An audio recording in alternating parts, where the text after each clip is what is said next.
There's a mutiny before I even begin the show. Welcome back to Sidebar. I'm Larry Madowo. Before we take a look through the week, let's take a look through the week. In fact, this is just literally from today. Let's review one more time.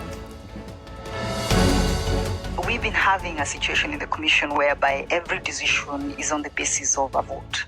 For this commission to be able to conduct any other election, a lot of drastic reforms have to be undertaken. From an operational angle, we are ready for the election of 26 October as directed by the Supreme Court. The first step, and one which I hereby call for, is an extended period of prayer and reconciliation this weekend. After the last general election in 2013, it is this home that Baba here agreed to come to shake hands with Uhuru Kenyatta after the Supreme Court had upheld his declaration. And most important, you guys who are not married, get married.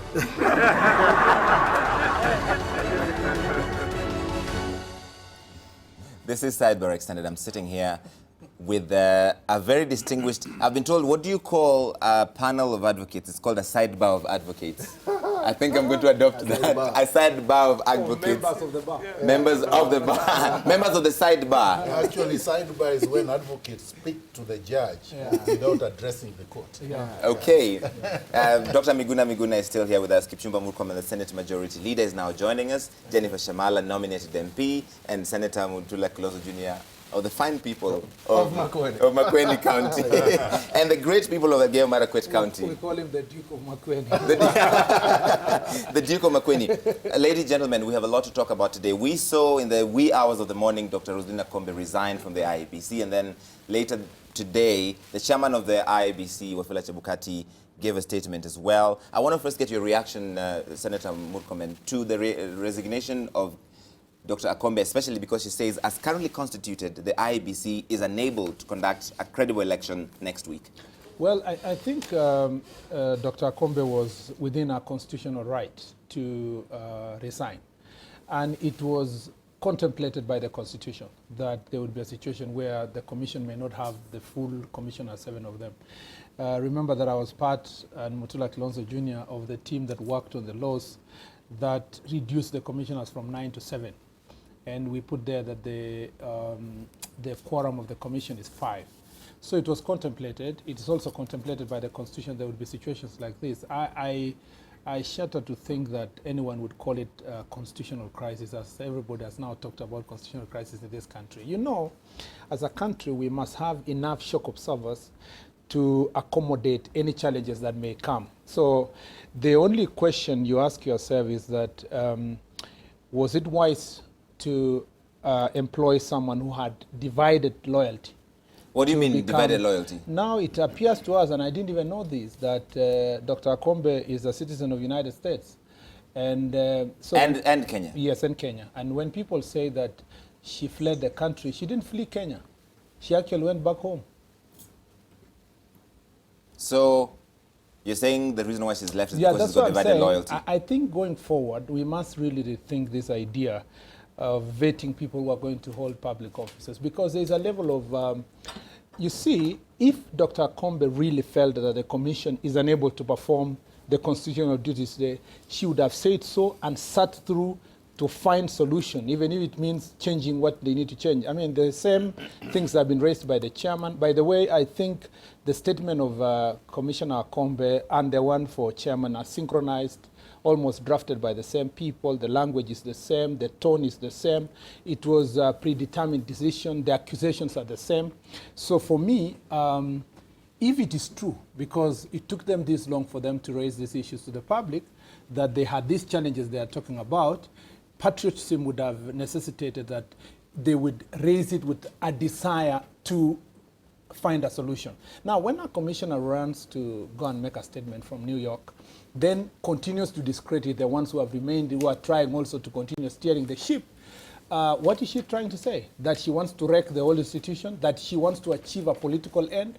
Because there must be a difference between how the commission and a commissioner behaves and how we who are playing political different sides are. Do you believe that the IEBC is still capable of conducting a credible election on 26th October? Absolutely. Because for me, I think that IEBC is an independent commission. They are capable if they want. In fact, if you read the statement of the chairman, he has said in terms of operations, in terms of technical preparedness, readiness to do elections, they are ready. The chairman is just crying about the new wave of political incitement, violence, and intimidation of the commission to perform their job. Okay. He's not saying that they are not technically ready. He's even saying that the ballot papers are ready, TMOFO is ready, technology is ready. He's actually cleared the commission, except now saying that the political environment they're operating in is not conducive. But he also said that there needs to be changes in the senior leadership of the secretariat. Well, and that is really what shocks me, because I accompanied the deputy president. First of all, I attended the first meeting of the dialogue with the IEBC. Right. And during that meeting, we were asked as Jubilee, what are your minimum conditions? And being cognizant of the responsibility that IEBC has, I was one of the persons, and Jubilee actually made it abundantly clear to the commission that we don't have minimum requirements. If you want to fire staff, you should fire. You have the law on your side that can assist you to fire staff. Okay. If any commissioner needs to be removed, there's a process of doing so. We didn't want really to be the stumbling block to what the commission wanted to do. Okay. And so when the chairman, the only thing I disagree with the chairman is because he's trying to attack a system of decision-making in the commission, which is provided for by law. But when he feels as chairman he's been overruled in every decision he's tried to make. As a matter of fact, then that really shows that commission is democratic. Okay. You see, I have been a chair... but he's not just overruled, he says because of political interests. The unfortunate thing is that if you have a mechanism of decision-making in the commission, which says you must make all decisions using consensus, but if you fail consensus, you vote.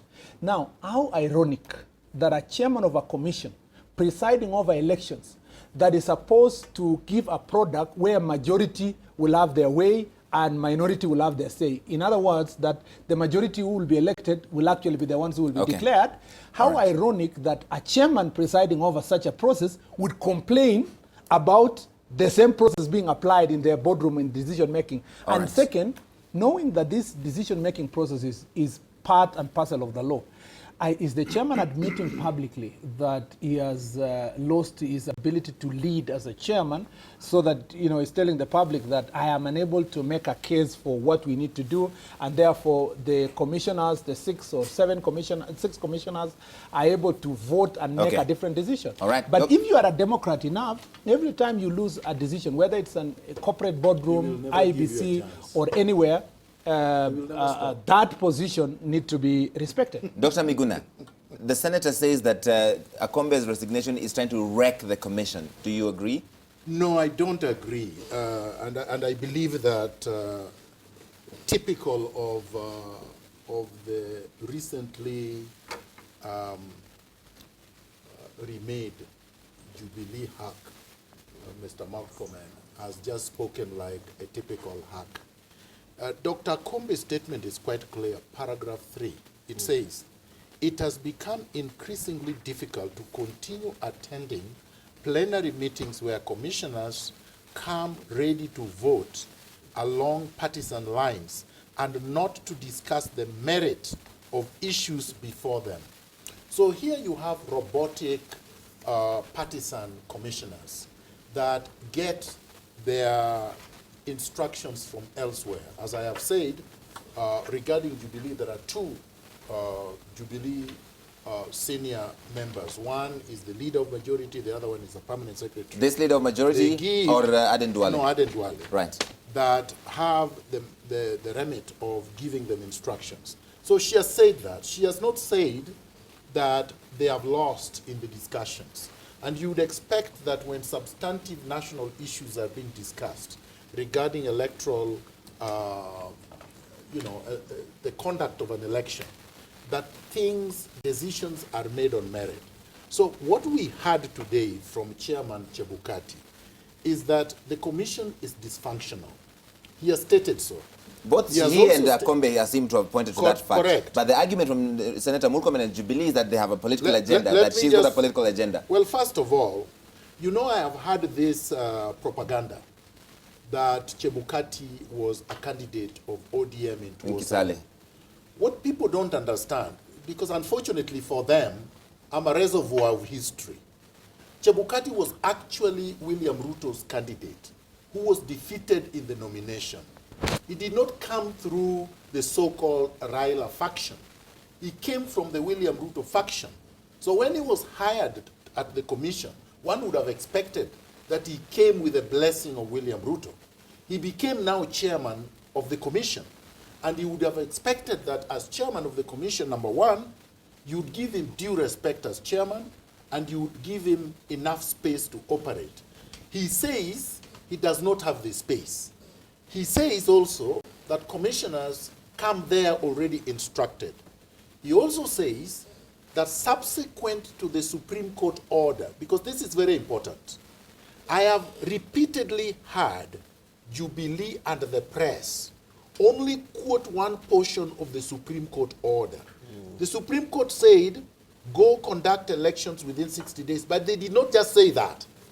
They say, do it in accordance with the Constitution and all applicable laws. You guys have to read it up to the end. What that then means is this. Dr. Kombe has said, the commission is not prepared to do the election in accordance with the Constitution and all applicable laws. Mr. Chebukati has said the same, and he has warned the country.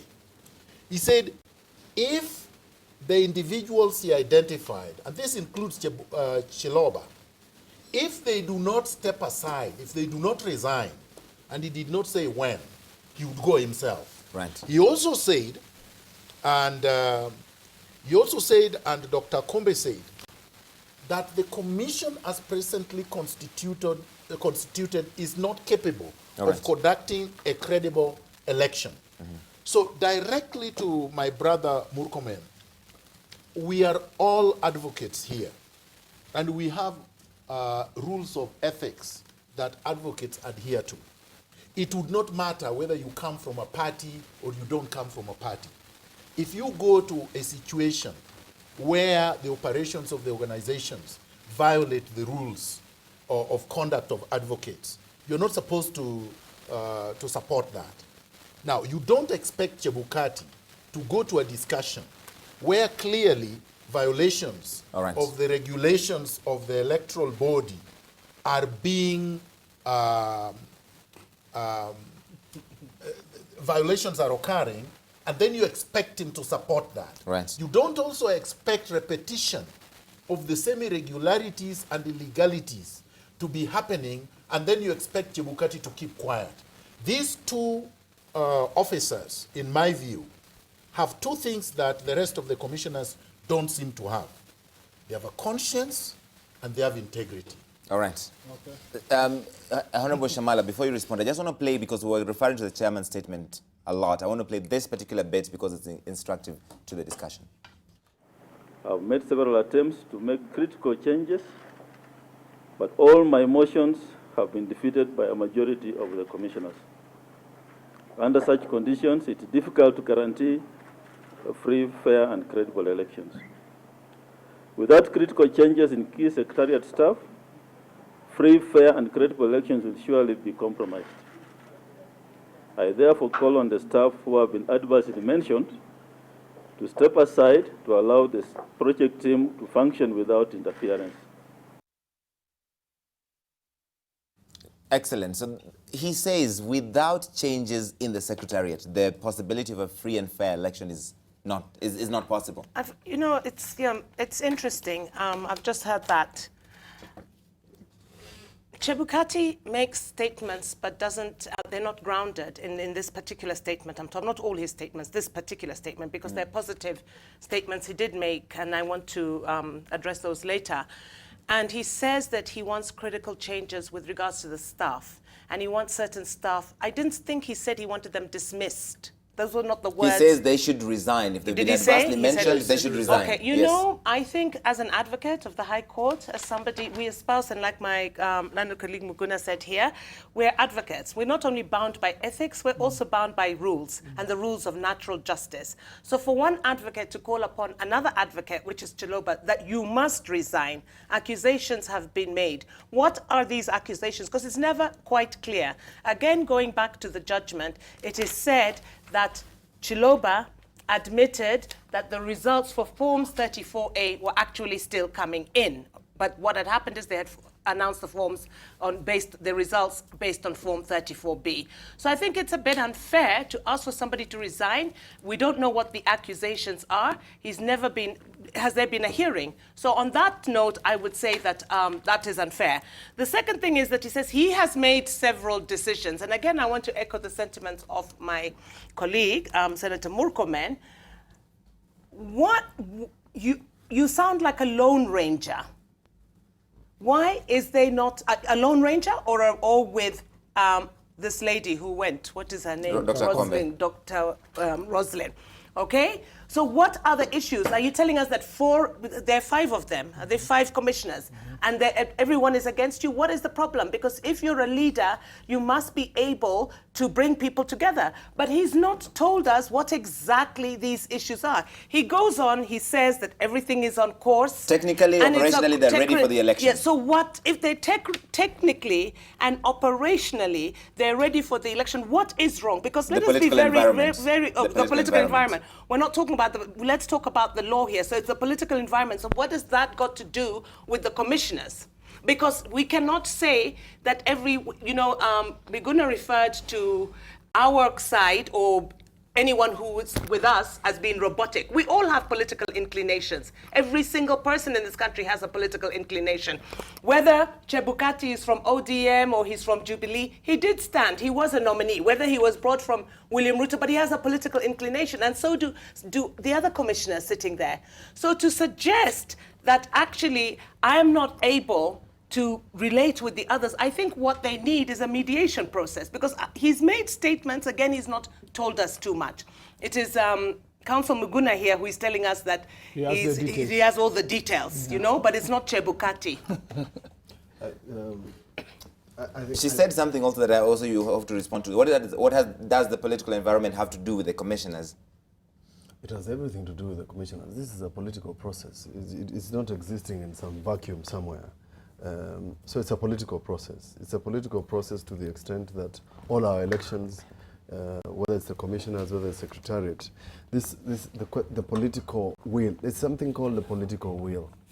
If there was political will, and that's part of the things that I keep complaining about, whitewashing the ills of the August elections, is the political will. Who is whitewashing the ills of the August election? All these things that we are doing, election amendment laws, everything else is about not addressing the question. So the political question is, Larry, which even you don't ask, maybe because you don't know, is what is it that we should have addressed after 1st of September that we did not bother to address? Why is it that somebody from Saffron was in Nairobi on August 29th and the servers were not accessed? Why is it that when the Supreme Court ordered for the servers to be open, they were not open?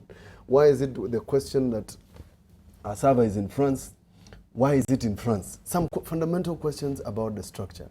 So even I don't believe the statement by Chebukati that he is prepared, because he is not prepared by answering the questions that bedevil this commission Would Chebukati only be prepared if his preparation met what NASA expectations are? No, he would be prepared if he addressed the problems that were there in August. It's called, even when you make law, you address a mischief. What is the mischief that the judges in the Supreme Court were trying to address? And why is it they say that if you don't address this mischief, if you come back to us again, that our decision will be the same? We have never gotten to that argument. Now, I want to address Kipchumba Murkomen on divided loyalty. I don't think it's fair to say that Dr. Kombe had divided loyalty, because first of all, the Constitution allows dual citizenship. 2, she was vetted, and I assume, therefore, that everybody who was sitting in that panel, and Murkomen and I sat in that committee where we appointed church leaders to be the one to do this. I don't believe that they did not do their due diligence. But let me say something. Towards the end, Samuel Kivitu, and may his soul rest in peace, regretted his position.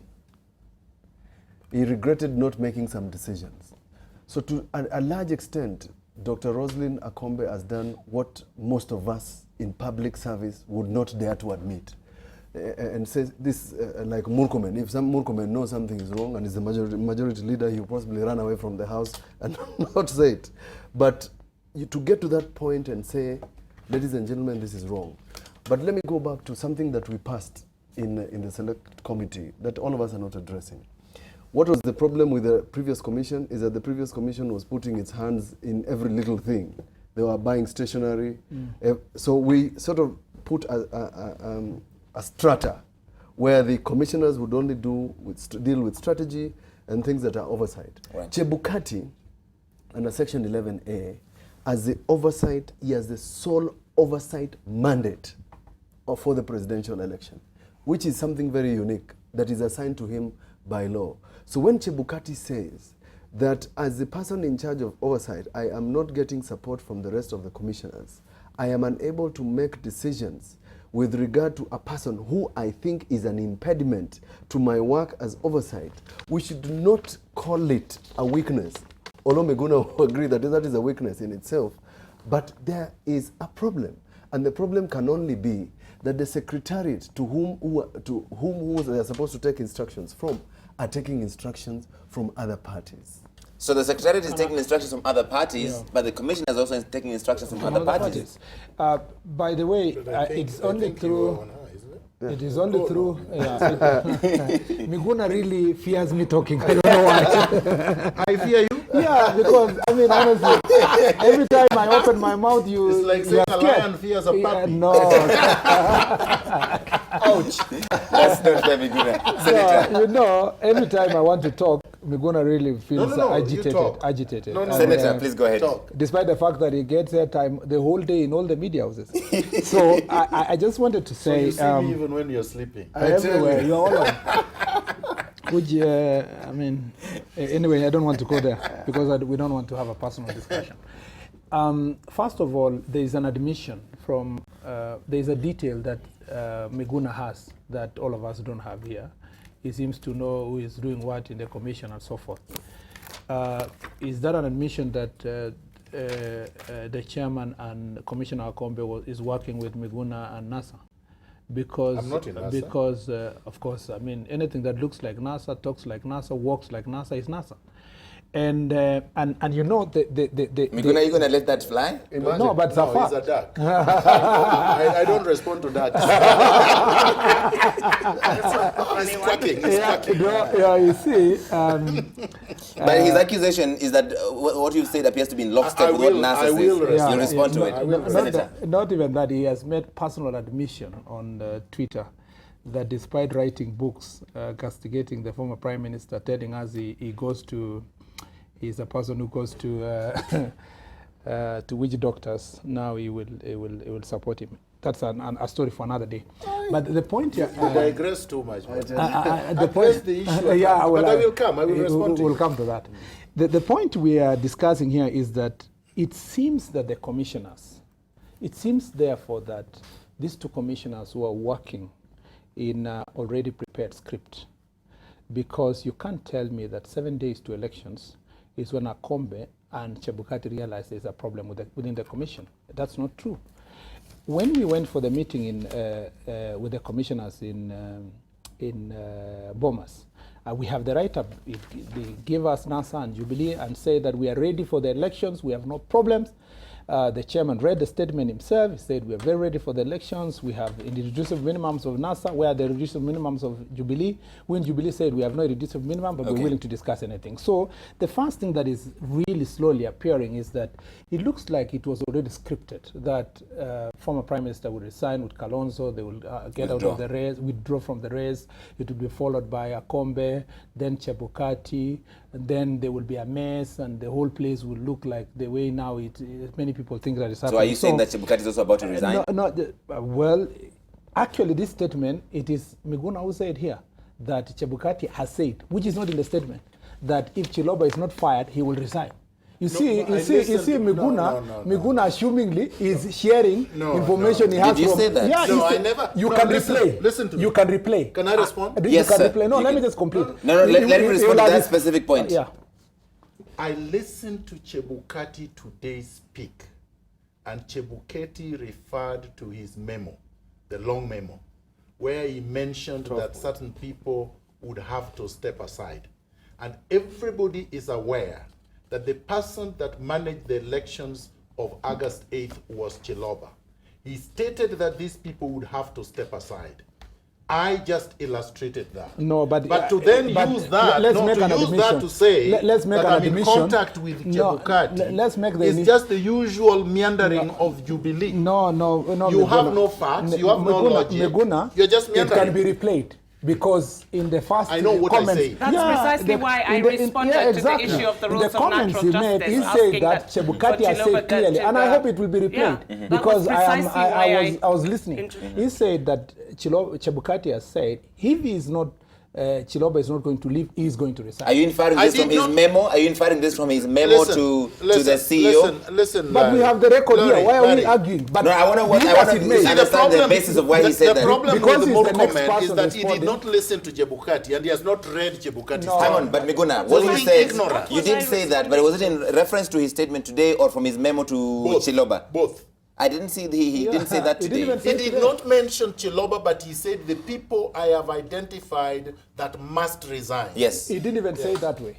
He said that it needs to be key personnel changes. Chebukati speaking to the nation, and I've read his statement. Okay, but finish. I will respond. It seems therefore that there is a script out there that was supposed to be played by the two commissioners, by the chair and the other commissioner, if you can infer from that statement. Number two is, I want to say that the worst crisis that one can put this country is to make it impossible for elections to be done in 60 days. And for anyone to pontify here and say that the commission was told to do it under the law, of course we know it. They must do it under the law and the constitution. The argument we are making is that under whose judgment will the declaration of whether it was free, fair, and credible elections will be? Okay. It is the court. And that's why the court preserved for itself and told the commission, go and do your best. Come back to us. And if you do not have achieved the standards we require, we will return you back. In fact, let's speak upon that. Senator, let me just cut in right now because I want us to make shorter statements so we can move around the table much faster. No problem. Because the president and the deputy president, I just wanted to answer the issue of Chebukati being William Ruto's candidate in 2007. That is laughable. William Ruto was not running for president. William Ruto was not running for president in 2007. He did. There was he only contested the presidency of ODM. Can you William listen, Ruto actually did. Can you relax? He was Senator. not. He might have contested the primaries and finally supported Raila Odinga, but the candidates who were running that time were ODM candidates.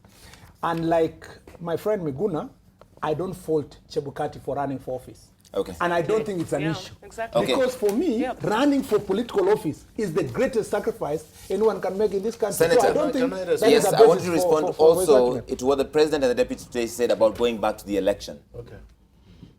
Wanataka kuandaa uchaguzi, wanapigwa sehemu zingine za Kenya, ati hawawezi kufanya mafunzo yao ya kufanya uchaguzi wa uhaki na kupatia Wakenya nafasi ya kuchagua viongozi wao.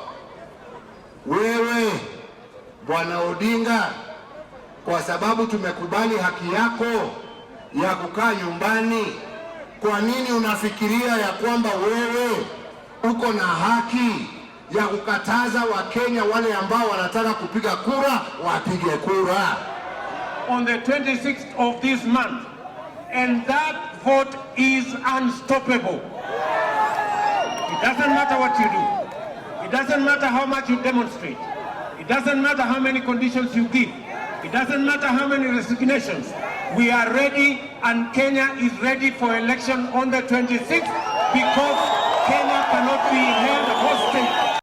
Dr. Miguna, is that vote unstoppable and Kenya is ready for the election on 26th? No, number one, what I'm seeing are not leaders. I'm seeing demagogues.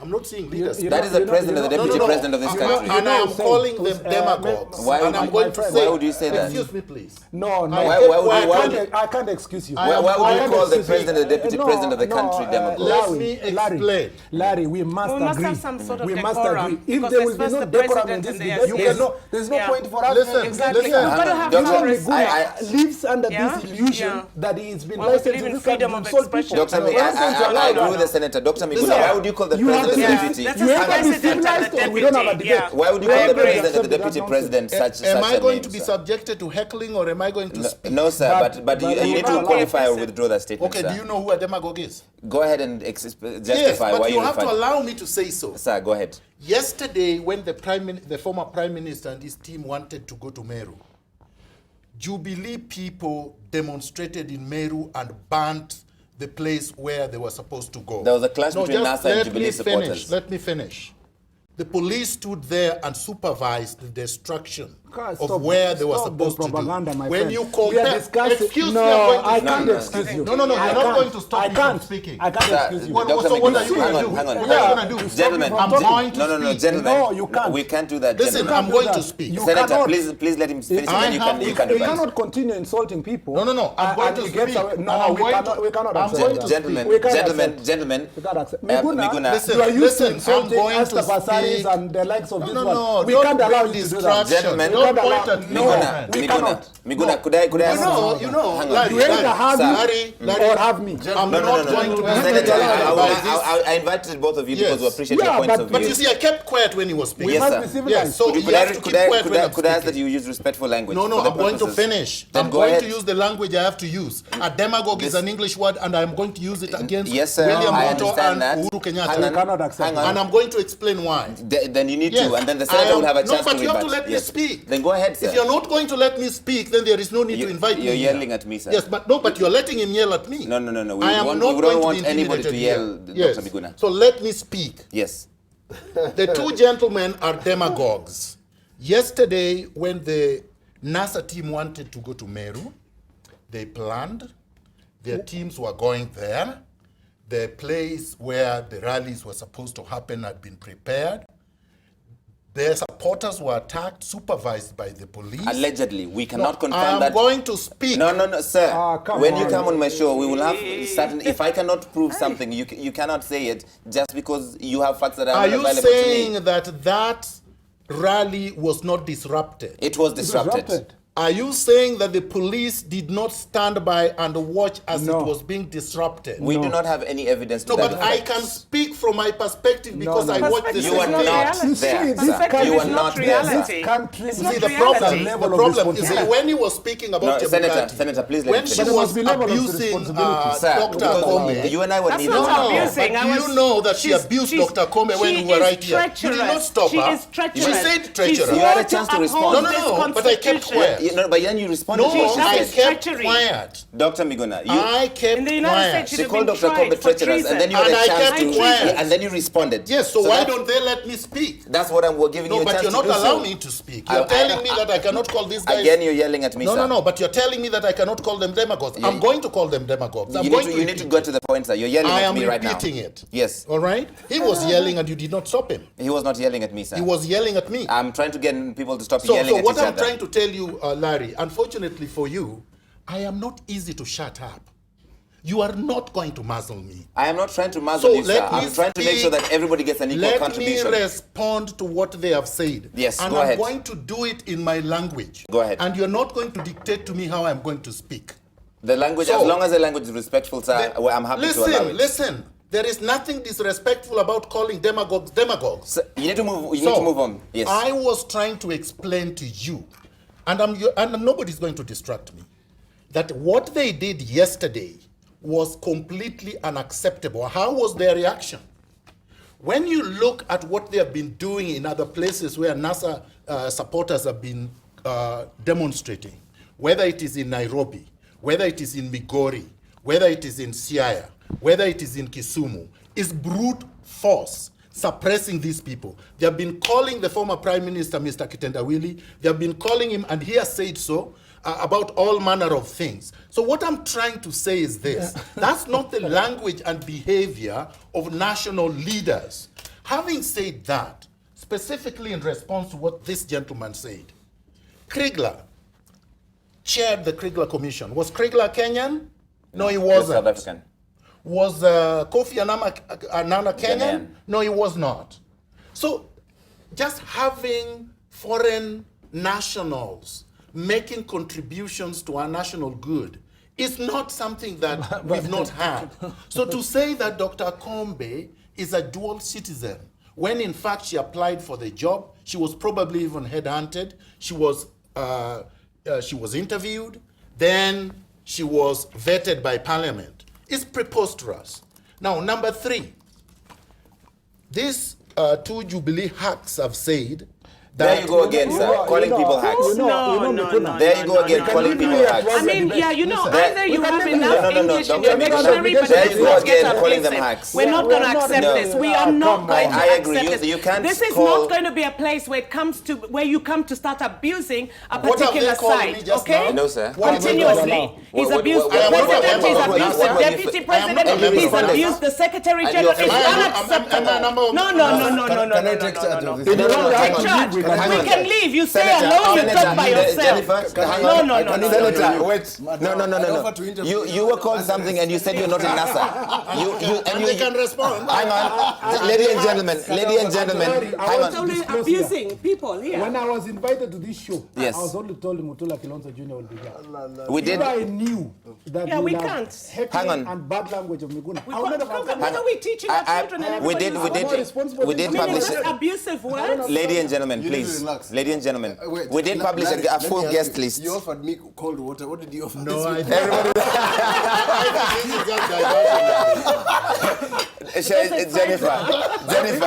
Jennifer, I need to take a break. But we haven't had your voice for a bit. You want to respond to what is being said here? I did not finish what Sir, I was you've taken saying. quite some time. We'll come around to you. No, but you are interrupting me throughout. You are calling people hacks. No, but you're just interrupting me. There we go. Now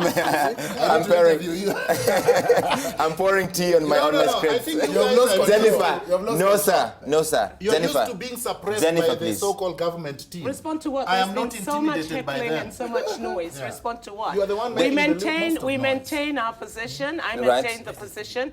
She swore to uphold this constitution. She ran away. Chebukati hasn't run away as of yet. I don't think he's going to run away. I think, and he at least espouses the values of Article 10 of the Constitution of this country, which is patriotism and unity. And herein lies the problem. Right. When you have dual nationality, maybe it's not such a good idea for you to take up a job like that. Because as I sit today, I don't have a visa. I am not sitting on a visa. I can go to an East African country or Ethiopia. All right? I don't have a visa. She had that luxury. We, as Kenyans who sit here in this country, some of us who don't even have passports, we don't have that luxury to go anywhere. So she has split loyalties, and she's definitely not patriotic. It is claimed that the deputy chair of the IEBC, Connie Nkatha, also has dual citizenship. It is alleged she's dual citizen of Kenya and Australia. And so are you saying she's also unsuitable for that job? If indeed, we must actually look into that. It should be revisited. It's a very, very important issue because actually, if you have split dual nationality, you may have these kind of officers, and we must question these things. Why it was even put in our constitution? Why for the judiciary in particular? And why for the independent commission? So constitutional commission. Yes, and these yes, Senator. I agree with Miguna that there are foreigners who have made great contribution to this country. The only point we are making here is that the idea that someone has a safe haven elsewhere and we don't. would be an incentive for them to do what they want to do and run. Okay. Number two, the Senator wants to respond to that specific point. Respond to me on that, but I just want to say this. The reason why I really disagree with us using very heavy language here, either in relation to individuals or communities, is because we are 7 days to an election that is really being dogged by so many kind of things. Right. And before I came to this show, I called Mutula Kilonzo Jr. And I told him we are going to TV at a very difficult and sensitive time. Right. That we will go and make our points which are divergent and sometimes they can converge, but we must always be cognizant of the fact that the time we are living, we must give our people hope and a language that can unite people. Split loyalties. Yeah, and I'm going to ask that the management provides air conditioning for this. It's getting hot in here. We've got air conditioning for the viewers. Yeah, this place is so hot. Thank you. You even pouring tea on I'm pouring tea on my computer. Let's go back to the dual nationality. Yes. Shakespeare called this much ado about nothing. Because there are people who sit in this country pretending to be Kenyans and are less patriotic than the people who possibly, who like Sachs, Judge Sachs, who was here, and many others. Right. That is not an issue. It cannot be an issue because there are many people who have, and many people in the political elites who have their hearts here and souls outside the country, and they are still serving. People who are keeping money abroad and keeping investments abroad. Right. There's no contradiction between the fact that somebody has a home in London and maybe has a home in Kenya. And many of these people, including Paul Murkomen, have bought a plot in Dubai. Is there a plot they sell in Dubai? Yeah, on the beach. Jamira Beach. I will take you there. Let me tell you, you've not traveled. Look. You've been hanging around Banalgeo Market for too long. Listen. No, I'm local. That's why I want this country to be safe. Yes. Chebukati makes a very critical, and we are forgetting. The Director of Public Prosecutions after September 1st issued an order. That order to investigate persons in the commission cannot be ignored. And that is why he says, I am convinced that without critical changes in the key secretariat staff, we may not have a free and credible election. My view from this statement, and where he says that I ask all those people who are mentioned adversely, these are the people, if you remember the memo of Chebukati to one Ezra Chiloba, the 38-year-old Kenyan who doesn't want to leave office, that there are two fellows who created a password in the name of the chairman and used it 9,000 times. It's those sort of things. But I can imagine where the gentleman is seated from, where the chairman cannot even instruct his CEO to leave office. Okay. When Kivuitu was the chair of IEBC, we didn't know who the CEO was. ECK. Well, ECK, yes. We didn't know who the CEO of that commission was. Because of us. Because that is such an internal issue that it will not play in the public domain. All right. And therefore, as far as I'm concerned, Larry, let us go back to the issue. Gentlemen, I want to just take a quick break right now. We'll come back to all of you. But Larry, I think you're muzzling me. I am not muzzling you, sir. I'm trying to make sure everybody gets an equal contribution, equal time. I may not have to come back just like you did. Everybody, please stay with me. Nobody's leaving this like a WhatsApp group until we're ready. Please stay with me, Dr. Miguna, Senator Murkomen, Jennifer, and Senator Mutula Jr. will all be back with us. And I think we've been asking where that Rosalina Kombe interview is. We'll play it after we come back from the break. Stay with it. Welcome back to Sidebar. We're running long. Everybody's still here, which is a good thing. Nobody has left at the group, as the young kids say. So I'm really excited. Thank you for staying with me, because we're talking about one of the solutions that has been presented is Raila Odinga and Uhuru Kenyatta should get into a room and talk, the two of them. Is that a solution, Dr. Miguna? No, but I did not, first of all, Larry, I did not get the opportunity to respond to the other thing. Because that's an easy answer. No, I think that is a cop-out. And I also did not like what the president said today about, oh, let us pray. We know what is going on in the country. And this is not a game. The country is under occupation. By whom? State police occupation. Jubilee has unleashed lethal force against NASA areas, particularly Luo Nyanza, and areas in Nairobi where Luos live. I'm going to say this, even if you have to kick me out of your studio, because it is the truth. I hope I don't have to. No, but I'm not going to lie. I'm not going to sit here and make you guys feel good about yourselves and singing platitudes when people are being butchered every day. And then somebody comes with some phoniness that you just have to sit in a room and do some kind of dialogue, number one. Number two. To support what you've said, there's a protest planned for tomorrow. It's called Stop Killing Us. Us. I'm not, please. Number it's supporting your point of view, Dr. No, Miguna. let me deal with your issue. Number two, Larry. Yes. We are here because elections were rigged. Let us not play around with words. somebody or a group of people deliberately committed illegalities and irregularities. They did not get, these things did not happen because the building, the IBC building, did them. They did not happen because some machines malfunctioned. Somebody deliberately did this.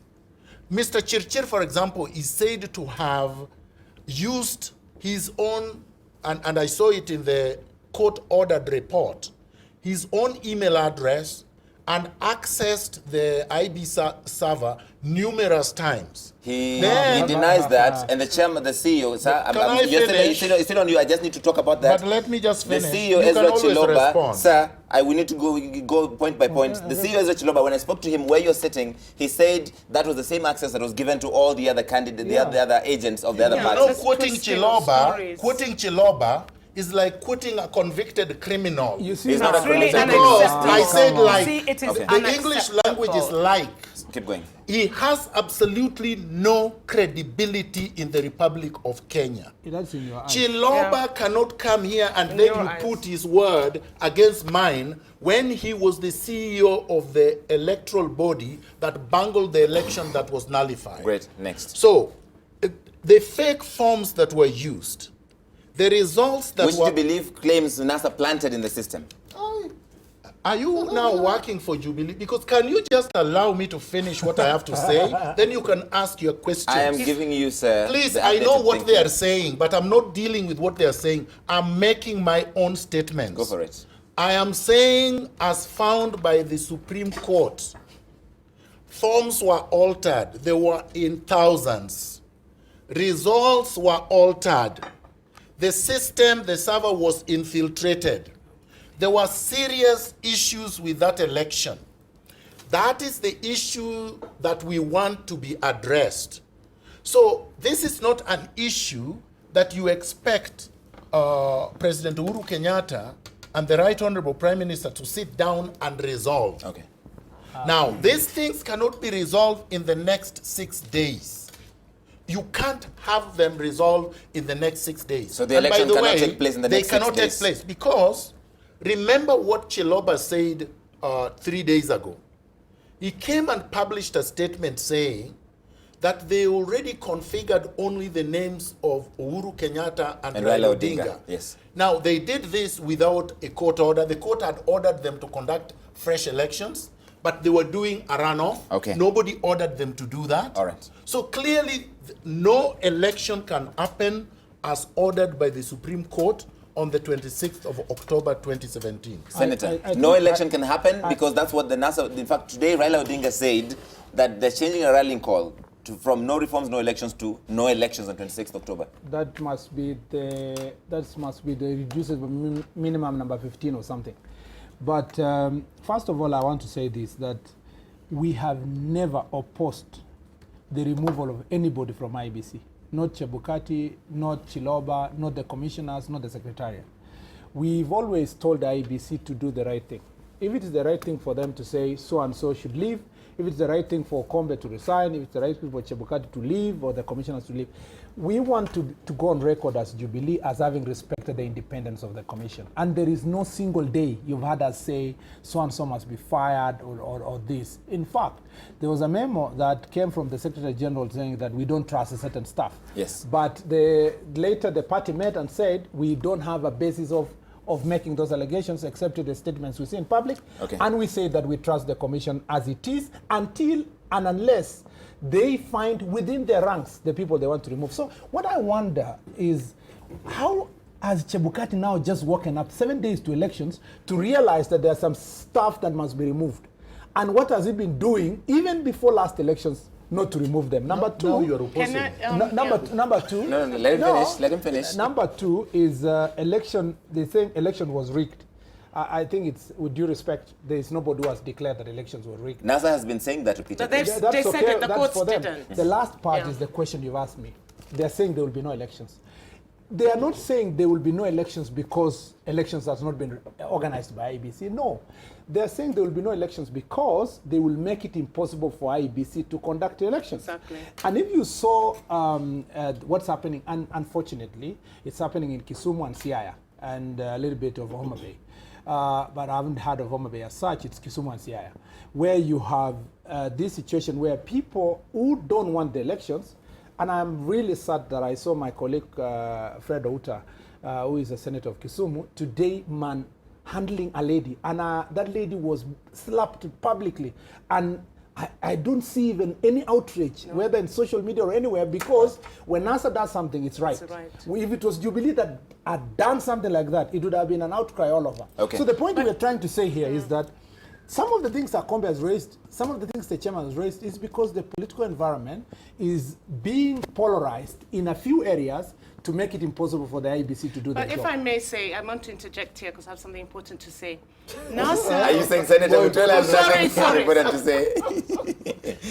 I know, You it was the lady. continuing with No, please. if you don't mind, No, please, I think it's because you can take it up, because it's also contentious for you.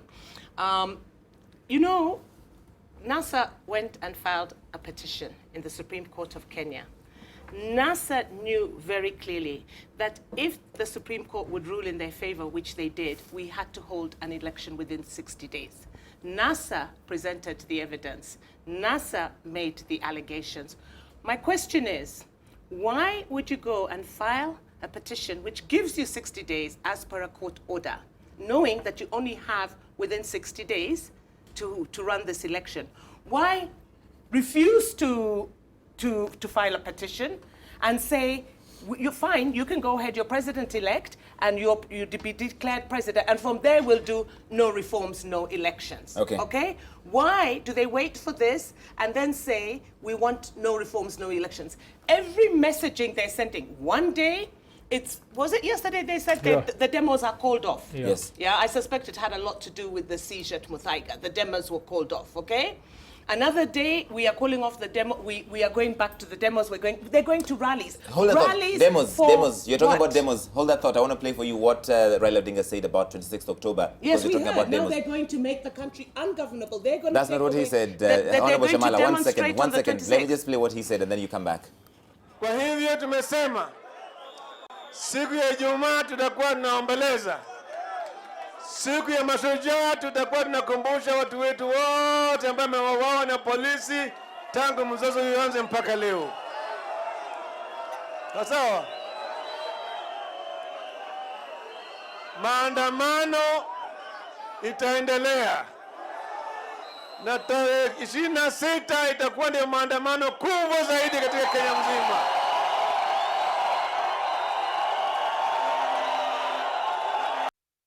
So the big demonstration, the mother of all demonstrations on 26th October. So they are going to infringe on the rights of those who want to vote. He has, he has previously said that he's asking the supporters to demonstrate peacefully. To demonstrate peacefully. Yes. And have they demonstrated peacefully? Have you seen?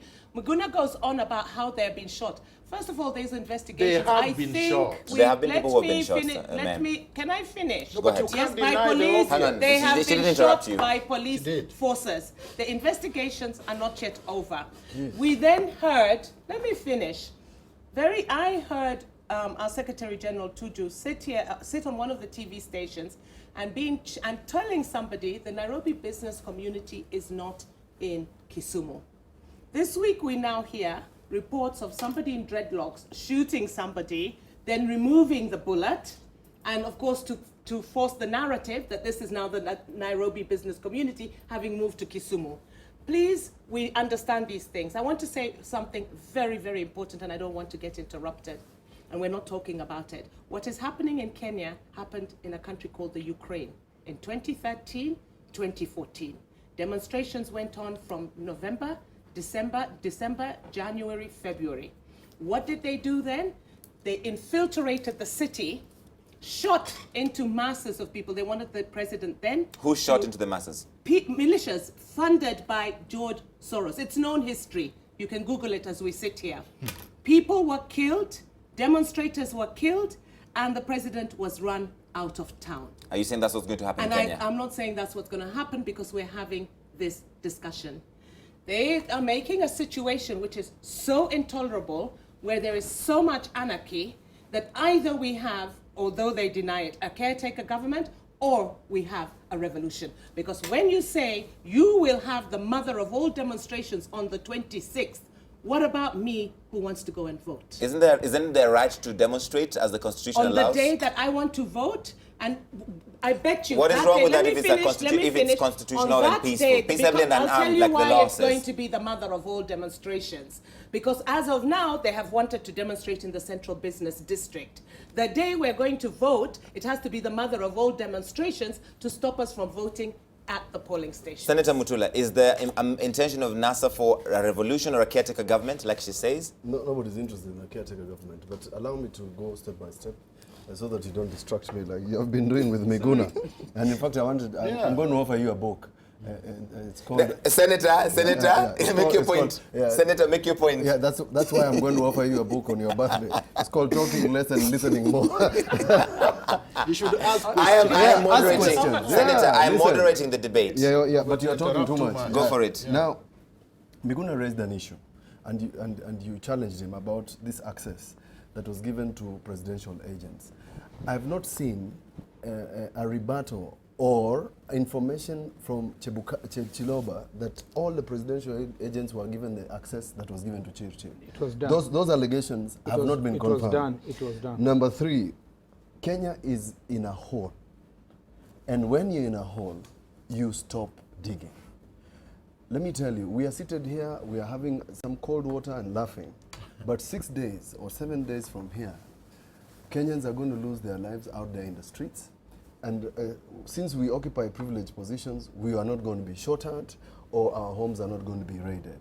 It's an unfortunate discussion.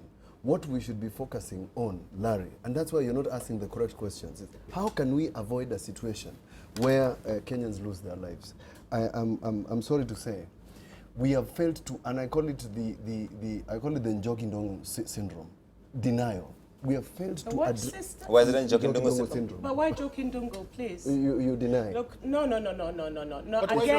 don't you let the senator finish and then you can respond? You deny the obvious. But she just spoke. You deny the obvious means that we have failed to agree that there was, forget about the word rigging. Let's say there was no rigging or there was no word used in the Supreme Court called rigging. Somebody, a Kenyan, sitting in IEBC or any other place interfered with the last elections. We didn't just go back to the elections for the sake of it. What upsets me the most is that the president has signed a supplementary budget of 12 billion shillings. And Larry, you don't ask those questions. Nurses have not been paid. We are paying 12 billion shillings for an election. And the people who have caused us to go back, none of them has been brought to book. Not even one secretary. That is the problem about this country. And when we sit at this table again, 10 days from here, we'll be asking ourselves, how can we stop the violence from happening? 2007, somebody should have made the right decision. Let me tell you, the situation you are in now is both a legal and a political crisis that requires leadership. In a place like this vehicle has no brakes and it's moving into a cliff. That's what they call the brink of the precipice. Read that book. And the report by the Kenya National Human Rights Commission on the 2007. We should have stopped somewhere. In this one, we should have stopped at some point. And let me tell you, whether there are demonstrations, whether people go and vote, whether others boycott, if this election proceeds in the environment it is, there will be no legitimacy. People agree to be governed. These things called, like the Jasmine Revolution you saw in places like Morocco, began on very small triggers. There were no big things that happened in the Jasmine Resolution. Just one fellow on the streets who didn't get a job or was denied a job. And then you have mayhem. So, as leaders, and the majority leader is seated here, and people who sat to try and find a method of how we can have an election. And we have people who are saying you can't have an election. People are going to be on the streets while others are voting. Where do you think women are going to be in this country? Larry, Madowo, I'm telling you, you guys enjoy taking pictures of things that are happening on the streets, people being shot. But let me tell you, 26th is not going to be a birthday for Uhuru Kenyatta. It's going to be a very bad day. We've been told. Why will it be a bad day? Let me say something. I just want to follow up on that point. Why will it be a bad day on 26th? It's going to be a very bad day because on that particular day, a sizable population of this country is going to demonstrate. Those demonstrations are going to be violent. Why will they be violent? They will be very violent, and I can tell you. The police the 15 or 17 trucks that are traveling to Western Kenya are not carrying mangoes or vegetables or carrying food aid or unga to go and give. They are carrying guns. Those guns are going to be used. Those guns are going to be used against innocent Kenyans. And if it's not call me back, I will give you something for this bet. So the police intend to violently break up the demonstrations on 26th October? They will. I think, Larry, first of all, so my point is, how do you prevent that situation? Okay.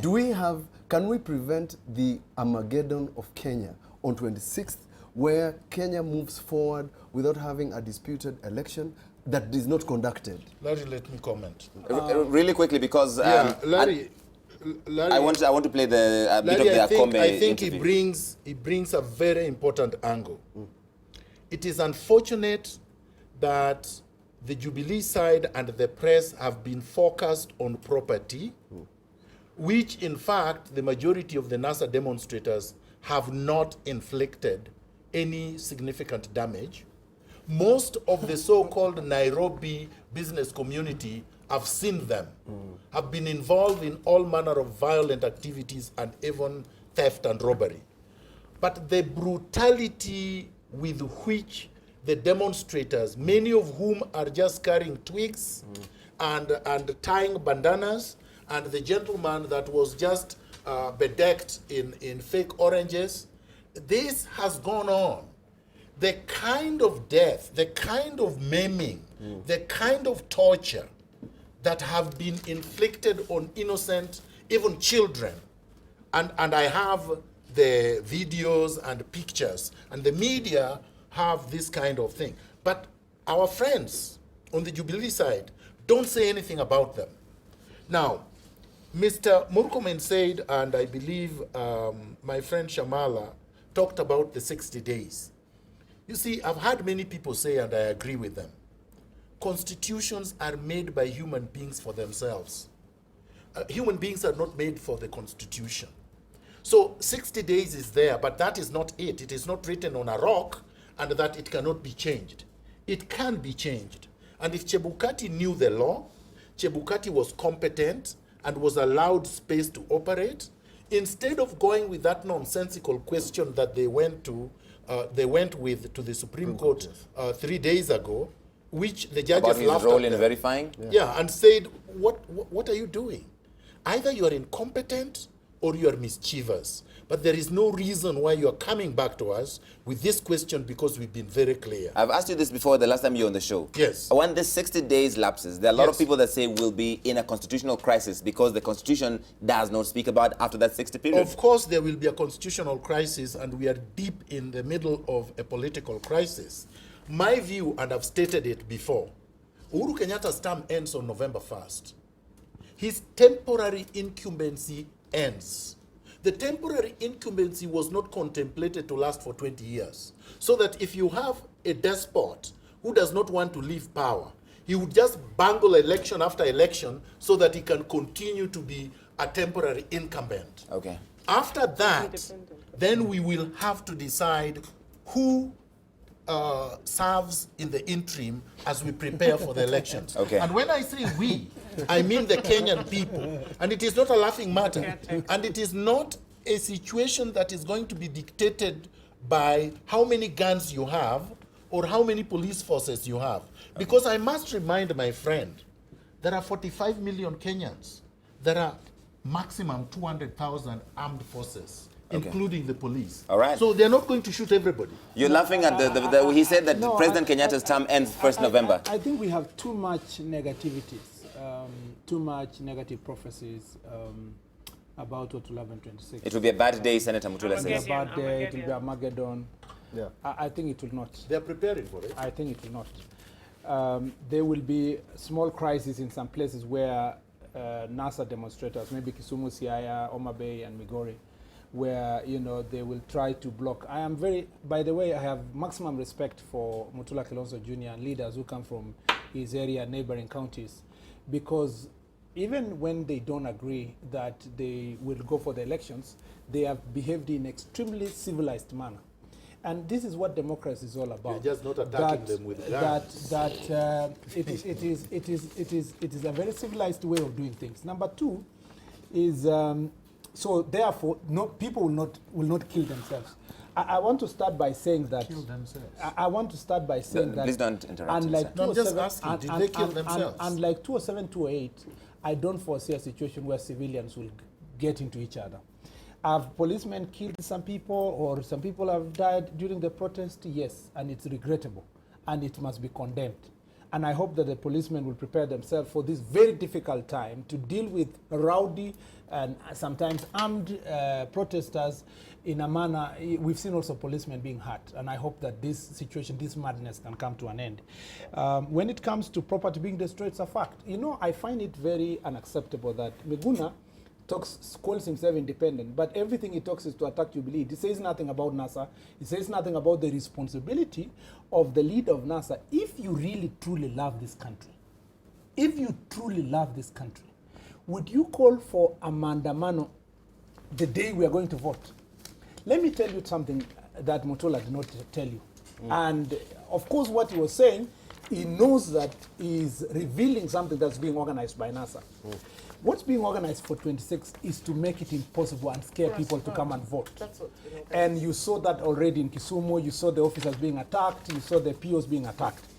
Now, let me ask you, Larry, if elections do not take place on 26th of October, and I want to say this with no fear of any contradiction, if it doesn't take place on 26th of October, no elections will take place in this country. You know why? You know why? Every time a person senses defeat, you just need 1 month before elections to come with unfulfillable demands, call them irreducible, lock together your tribe, even if you are in 2 or 3 counties, ensure that in that county nobody votes, and you negotiate for Nusumkati. If we really truly believe in our democracy, we should allow those who want to vote to go and vote on 26.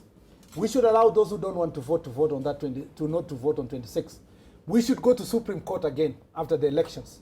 Ask the Supreme Court what happened on 26. Let the decisions be done in the courts. If the courts say we need to go back to elections, so we do an election a third time. If the Supreme Court says we need to have another fresh elections, which gives us 60 days.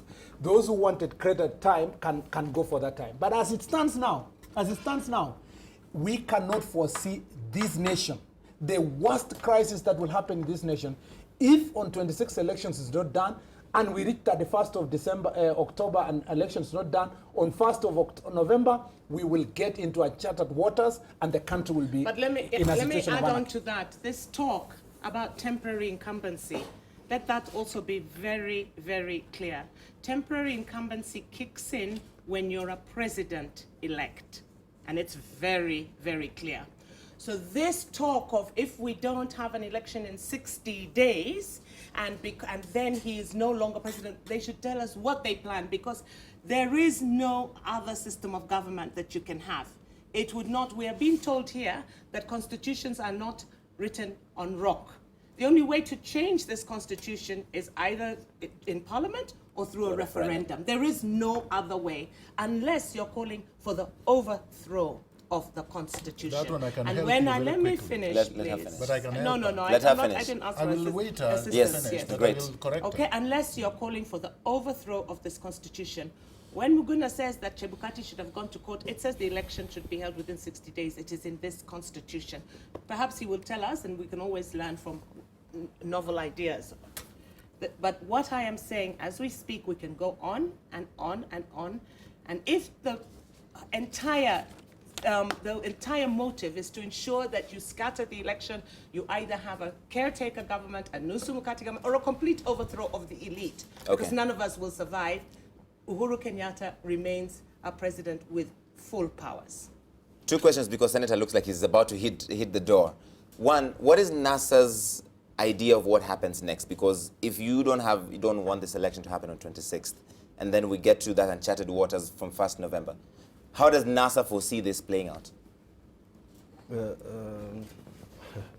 That's a difficult question, but I'll try and answer you. And let me not pretend that I am aware of what the party leader of NASA is thinking.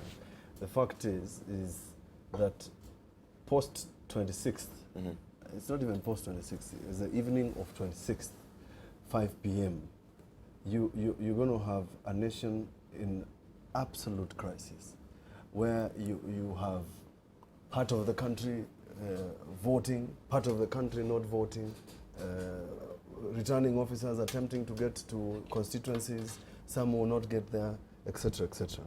Let me say this. Somebody made a statement and said, people don't kill themselves because they fear death. Sounds like a contradiction. But somebody also mentioned that the problem with this country is that we have never gone to a war, so we don't realize the vagaries of having a war. I'm speaking so plainly to say that it is pretentious to assume that we don't have a crisis. And it's pretentious to assume, and I think Akombe mentioned it, that you can proceed irrespective. And I had these statements from the beginning where they said, oh, we have numbers in the Senate, we will proceed without NASA.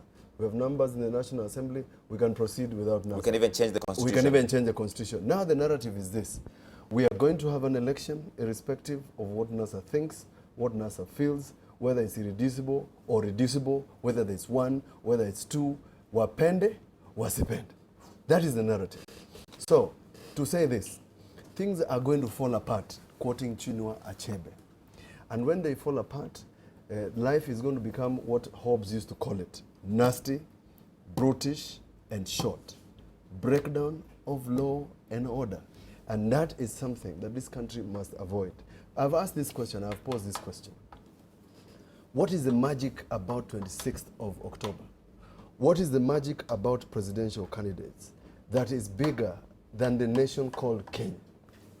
What is it? So what's the solution? You're telling us how it will be brutal. I've posed the question. What is the solution? What is so big about 26th? You've posed a lot of questions. What is the solution? But I'm helping you think. What is the solution? I'm trying to help you think. What is so big about 26th, other than the fact that it's the birthday of the president, that is so big that we have to avoid it? I'm asking you a question. Do you think, Mutula, this problem is only one-sided? That is why I'm asking you. Do you have a problem with Raila calling for Maandamano on 26th? Do you have any problem? Yeah. No, Maandamano is demonstration. The election, do you really have a problem with it? No, because... You don't have a problem? About him calling. Because unbelievable. Yeah. No, you have told us. You have told us. You have told the people. You have warned the people. It will be brutal. It will be Armageddon. We understand exactly what you're doing. That's okay. But let him finish. If you don't have a problem with Raila calling for Maandamano 26, stop pontification. No. You speak here as though you are the Mr. Clean Man. Yeah. Yet you cannot see that there is a problem with someone calling for a Maandamano on an election day. My friend, stop the lies and pontification. I mean, you have said a lot of English. I've no apologies. And I will not apologize. No, but you're part of the problem. We will pick it. Mahatma Gandhi, let me tell you. Let him finish, Senator. Maybe what you're doing in Makueni is picketing. And I agree it is, but not what is happening in other places. Maandamano is demonstration. Hang on. Not even on Ladies and gentlemen. People can even picket on Sundays. There's nothing big about 26. There is something big about it. And demonstrate. There's something about it. And it is supposed to be But they've told us it will be Armageddon. Yes. It will be this will become they will, it will become violent. It will become violent when the custodians through the police use tear gas, use live bullets as opposed to rubber bullets against innocent people. We're not with the country. Because one other thing that the senator said before we wrap it up, one moment. One other thing he said, if there's no election on 26th October, there will be no election. Yeah. So we will just be doing what Senator Murkomen said, if there's no election on 26th October, there will be no election in this country. Yeah, let me respond to Senator Murkomen. You see, this is what they have been planning. It is beautiful the way they are putting it. The reason why the elections of August 8th were bungled and were rigged is so as to institutionalize despotism so that elections don't matter. He asked me the question, why is it that I am blaming them and not NASA? I will answer him very crystal clear. Number one, NASA did not rig the elections. They could not have rigged against themselves. No, let me finish. Elections were rigged. By who? Elections were bungled. NASA was the victim of the bungling of the elections. President Uhuru Kenyatta and his deputy, William Ruto, gained out of that bungling. The Supreme Court said they had nothing to do with it. No, listen to me. No, they said elections were bungled. Yes, true. No, listen to me, please. No, that's not what I said. Midnight. I said they benefited. Nothing. Can I finish? No, there is no No, need. please don't heckle me. There's no need. They benefited from the bungling of the elections. That's number one. Now, NASA called for demonstrations, which Nobody are constitutional. benefited. We are all in this situation. No, can I because finish? We are all in this situation because they are nobody constitutional benefited. I mean, really. rights that NASA supporters and their leaders wanted to exercise. Jubilee decided to turn guns against NASA. I cannot blame NASA for holding demonstrations. They have been mainly completely peaceful. They have been unarmed. Number three, who called the courts Wakoras? It was not NASA. Oh, come on. It was Jubilee leaders who called court Makoras. Who called the Supreme Court, judgment a coup? This subliminal It was, narrative. please don't heckle me. We're not heckling. Please let him finish and then you can respond. It is President Uhuru Kenyatta, his deputy, and people like Murkomen who have been calling the decision a coup. Who has been talking about it must be the 26th? So that it makes it impossible for someone like Chebukati and his group to go back to the Supreme Court because they are under pressure from the state.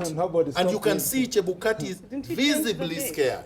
So, so clearly, I think, Larry, no, listen to me, please. Let me Please finish, Honorable Dr. Miguna. When it comes to issues of fact, when it comes to issues of truth, when it comes to issues of justice, I stand on the side of fact, truth, and justice. And that's the side of NASA? Yeah. No, I did not say it's the side of NASA. If it happens that NASA is also talking about the same thing, I don't really mind. I don't have no problem. Can I ask you a question? You have a problem with heckling. No, he's asking a question. Mandamano on 26? Mandamano can be every day. Larry, even on the Larry, as we leave tonight, Larry, as we leave tonight, I think what is very important for us to understand very clearly, because I understand what's going on. The threat, the fear is being instilled in the people of Kenya that it will be Armageddon on the 26th. Remember one thing, it's not only the police who has the monopoly. They have the monopoly of they have the arms, but it's not just the police. Don't make the assumption that it's just the security agents. And we were so shown as much. Of course, we were being told those were old guns. There was a raid in Malindi, AK-47s were found. So when you start 15 guns, what is 15 guns even if they were That's found? what happened. We will talk Come on, 15 old guns, you guys are ridiculous. Are you diminishing the Of course I'm diminishing them. I thought there were 4. Come on. One AK-47. You guys are jokers. These are my last remarks. Yes, These Senator. are my last remarks, then you can continue the rest of the debate. I think that we have a problem. We have a big problem. The problem is you heckling instead of listening. You're also now heckling him. No, but he heckled me throughout. No, You didn't stop sir, him. let the senator speak. But you didn't stop him. I did. No problem. Senator, let him please speak. And the problem we have is this problem. The problem, You're going to have that problem for a long time. of preaching violence, of planning violence. If there is any message I can give Kenyans today, is that we have challenges in the next 7 days. It probably will go beyond the 7 days. But as a country, we've come from worse challenges than what we are facing. There is a solution for every problem. But above all, there is God. This country has survived not just because of human ability, but because God loves this nation. And as long as our intentions are positive, are good, even when we may not be right in what we are doing, but we are trying our best to fix things as they are. If Chebukati really believes that the statement he gave us today, that he's working hard from his heart to ensure that he fixes what he talked about, and he wants to do it tomorrow, the day after, and so forth, he has our support. And every Kenyan should leave home there knowing that even when we leave here, I will meet Mutula Kilonzo out there, I will meet Junet out there, I'll meet Mbadi in Parliament, we laugh, our children go to the same school, we have privileges that they don't have.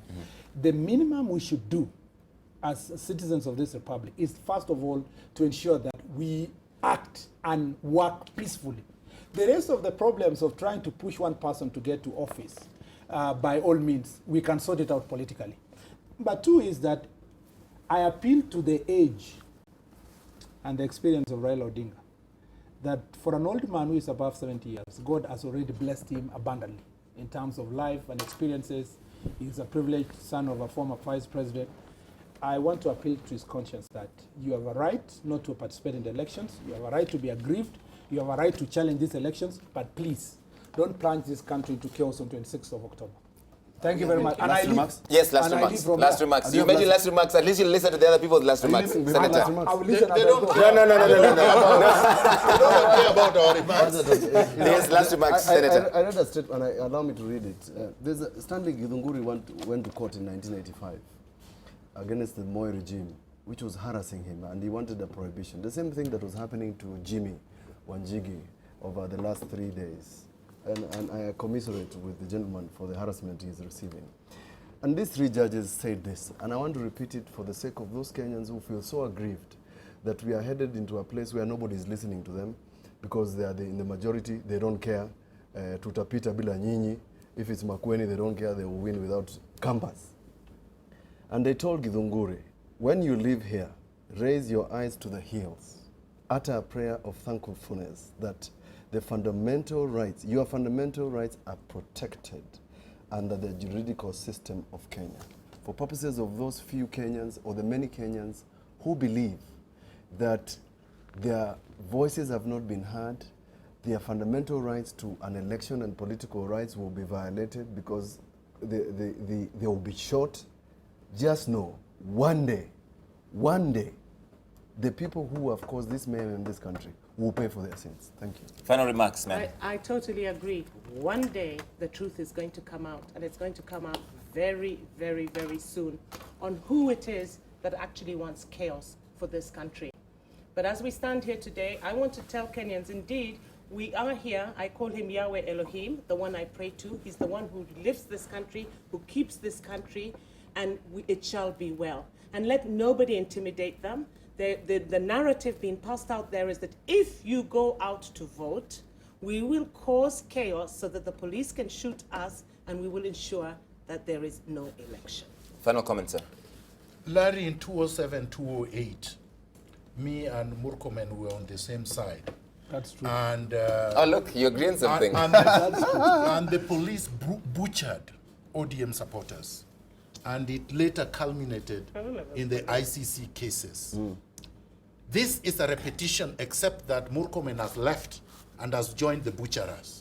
No. Now, I am going to say, excuse please. me, again. You see, again, they're heckling that kind of me. No, Larry. Please let me finish. Let him finish and then you can respond Let me finish. if you disagree with it. I know you made your final comments, but you have a right to Larry, right of reply. I am not going to sugarcoat what has been happening in Nyanza. It is butchering of unarmed, innocent civilians. I am going to say this to the country. Revolutions are made from blood. Are you advocating for violence? Let me finish. No, I'm asking a question about Let something. me finish my statement. No, sir. I moderate debate. Larry, I have am a I right going to to ask you a finish my question. final submission? Because you said something that people might Can find. I finish my statement, Dr. Larry? Miguna, Dr. Can I Miguna. finish my statement? Sir, Dr. Miguna. You see now, No. I keep quiet when everybody else is speaking. I have had follow-ups for the senator, for the MP. I'm going to finish my statement. It's something you said. You can't cut in between before I finish. I think I can cut in because this is my show. Then you can cut me off and this tell is my me. show, sir. No. I will ask you a question because you said Larry, something which I'm I don't want to not going to come back to disappear. the show because you are misbehaving. Yeah, well, you'll not come back to my show. The word revolution is not sir. violent. You I'm said going to use the word revolutions do not revolution. happen without blood. So I'm asking, are you advocating for violence? It's a simple Larry, question. I'm going to finish my submission. You did not answer the question. I'm not going to answer your question. Then if you don't want to answer my questions, don't come on my show. Larry, I'm not going to ask. Dr. I am going to Miguna, finish if my you do not submission. want to answer my questions on my own show, don't come on my show. Because you cut me in between. We'll leave it there then. Larry, I am not going to tolerate your misbehavior. And I will not tolerate your, so I will not come back to your show. Then don't come back. You're not a journalist. Great. Yeah. We're going to leave it there. My Jen, goodness. did you want to respond to... you've joined the butcher. You're not a journalist. Can I take over your show? No. This is good. I think it's a simple question. If you come on my show, then you must take my questions. That's all right. Yeah. That's perfectly all right. Sir, if you will not answer my questions, you will not come on my show, I will not sir. be interrupted and then you expect me to answer. No. Excellent. Then we will not. Because you have to. Then you we have will to let not me have that finish. situation happen on my show. Yeah. Then I will not come. Don't come You're not back, God. sir. Don't come back, sir. Ooh la la. But thank you for your time today. I appreciate that. Thank you Thank you, all. Larry, for inviting us. Senator, MP, Asante sana. Dr. Miguna, thank you for your you very time. much. We're going to leave Sidebar there. But in fact, I'm going to leave you with the last part of my conversation with Dr. Roseline Akombe, the IEBC commissioner who just resigned in the wee hours of this morning. The chairman's statement that you referred to says that the IEBC is technically and operationally prepared for the election next week. Do you agree? I don't doubt that. I don't doubt that the ballot papers will be printed on time. I don't doubt that the ballot boxes will be delivered on time. I don't doubt that the papers and the pens that will be used for an election will be ready. What I have been saying is that we cannot just have an election. It has to be a credible election. We had an election on the 8th of August that was voided, that was invalidated by the Supreme Court. So that is not the kind of election we want to have again. We want to have an election that is credible, an election that we can all be proud of and say that, yes, this reflects the will of the people. Yes, we have been able to bring more inclusivity into the process. We have brought everybody along to the process. That is the kind of election that I would like to be associated with. Dr. Akombe, do you believe that the August 8th presidential election was credible? You know, I believe very much in a lot of the work that we did towards the 8th of August election. You will recall even the chairman speaking today, he talked about the fact that the atmosphere that we have right now is very different within the commission than the atmosphere that we had before the 8th of August election. So when I look at the results of the 8th of August election, they pretty much reflect the will of the people. Were there mistakes that were done in handling the Supreme Court orders? Absolutely, yes. And that is what has been, you know, that is why I have been attacked on many occasions, because I was raising that and saying that if you have secretariats responsible for the implementation of the Supreme Court orders, you needed to take action against those staff who did not comply, who made us lose billions of money that we had spent in the last election. That said, with the current political environment, should the IEBC carry out the election next week? You know, Larry, we can go ahead and have an election next week, but it is not an election that one could consider that is a credible election. So we need to choose as a country. Do we need to just go on with the election for the sake of ticking the box that we've had an election? Or do we want to have a credible election in place that doesn't return us back to the Supreme Court, that doesn't return us back to street protests, that doesn't return us back to the 2007-2008 Right. situation? So are you saying that if the election on 26th October goes ahead, it will return us back to the Supreme Court? I mean, I do not see how it cannot, because of the, you know, the environment, you know, some of the actions that we have taken. Look, I'll use a very simple example on transmission of results. You know, one of the issues that led to the invalidation of the results was the electronic transmission of results. We tried our best to ensure that we reconfigured the system to allow for the transmission of results to be both the text and the image. That is a commitment we made. That is what we published last week as part of the things we are doing.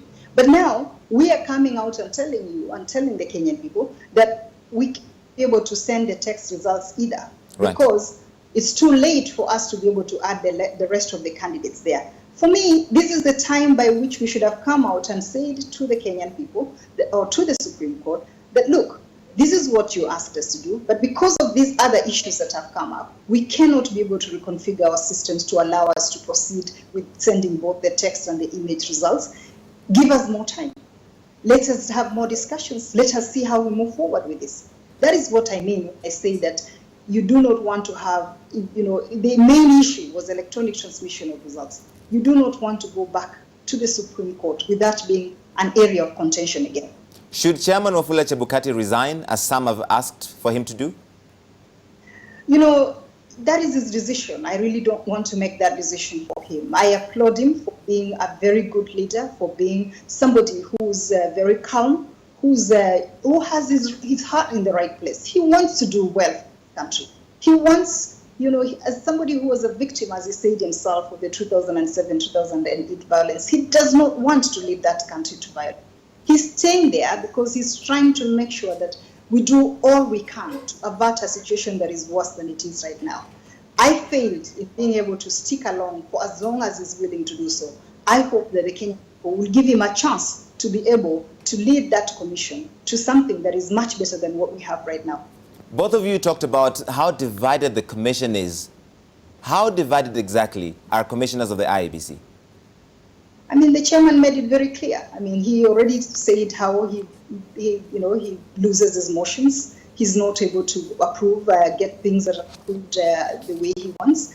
And, that is really the nature of the commission. That is what it has been for a few months. But also what we have is two centers of power. So you have the commission on one hand, which is one center of power, and then you have the secretariat on the other hand, which is a center of power. And politicians on both sides find it fit to pit one side over the other, right, which makes it very difficult for the commission to be able to do its work well. It was reported that at plenaries, you and the chairman seemed to be aligned, but there were other commissioners on the other side that overruled almost everything that you tried to do. Is that true? And how far did this go?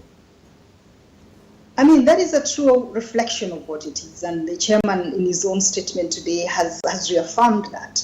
And, this had been going on for a while now. And when you get to an issue, to a point whereby issues of safety and security of staff even become things that people want to decide and vote on whether you are going to ensure that before you deploy staff to train in other places, where we had protests at the time, you need to be cautious. If you cannot agree unanimously on something like that, it shows you that that commission is moving forward. Larry, to be frank, what really broke my heart, what really made me make this decision in the end to leave, was my visit to Siaya, it was my visit to Kisumu, it was my visit to Homa Bay. I saw our staff committed to do the right thing, but they kept on asking me, Madam Commissioner, did you have to get to this point? Couldn't you have sought the Supreme Court's decision? Couldn't you have asked the Supreme Court to give us more time so that we can bring everybody on board? Right. Must we have a commission that is this way? Okay. And I was helpless because at that point, I know that Chairman Chebukati had put forward that proposal. Chairman Chebukati had suggested we go after the withdrawal of Raila Odinga, Right Honorable Raila Odinga, that we should seek the intervention of the interpretation of the Supreme Court. So why didn't the IEBC seek the interpretation of the Supreme Court after Raila Odinga withdrew? I'm sorry, Larry, I missed that point. Why did the IEBC not seek the interpretation of the Supreme Court after Raila Odinga withdrew from the election? Because the majority of commissioners did not want. They felt that somebody has a choice, that Right Honorable Raila Odinga had a choice and he chose to bail out of the election and we should just proceed with it.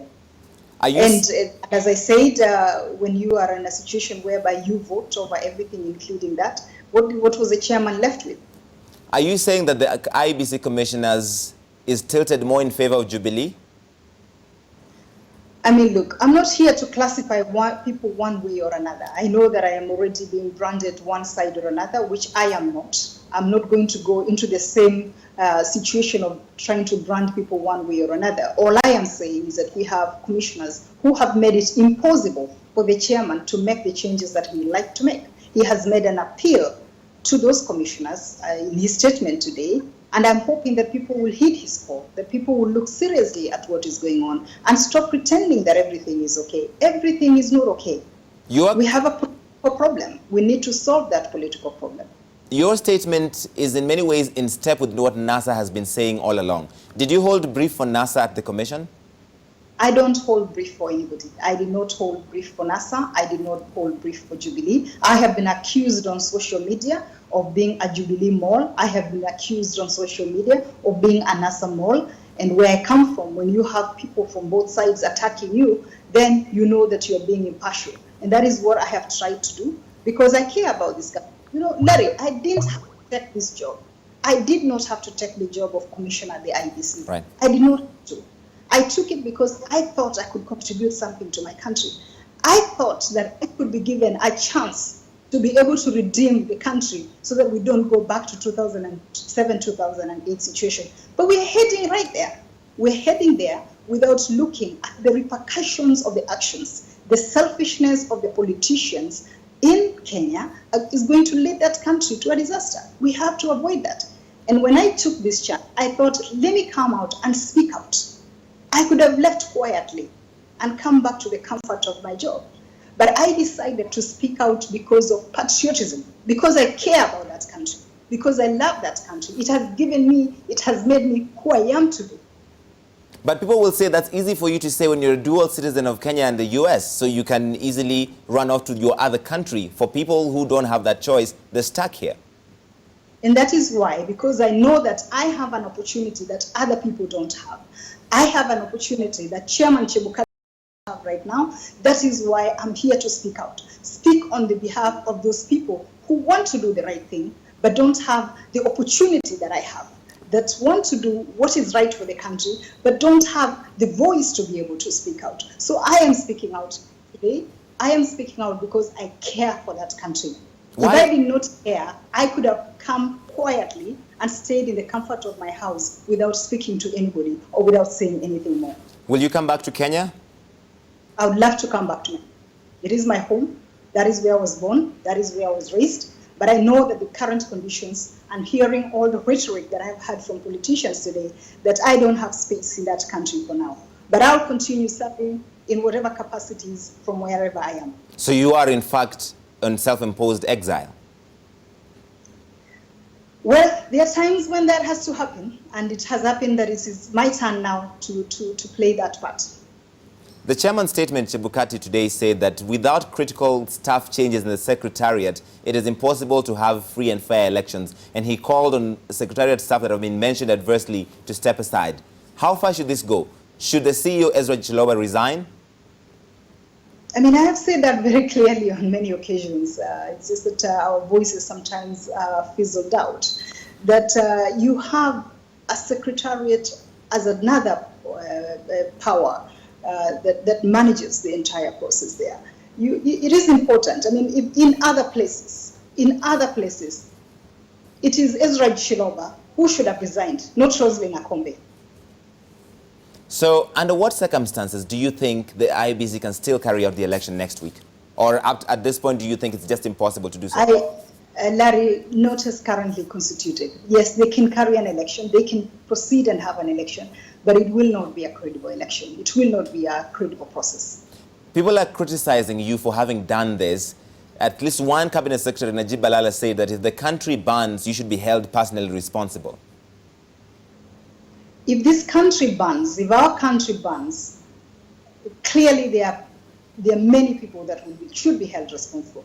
And the reason I have not waited until we start killing each other before speaking out was basically to do that, to prevent us from getting to that point. So we are at a point whereby I believe we can still fix the problems that we have. It is not too late. We do not need to use violence. We need to be frank with ourselves and say, let us come round the table.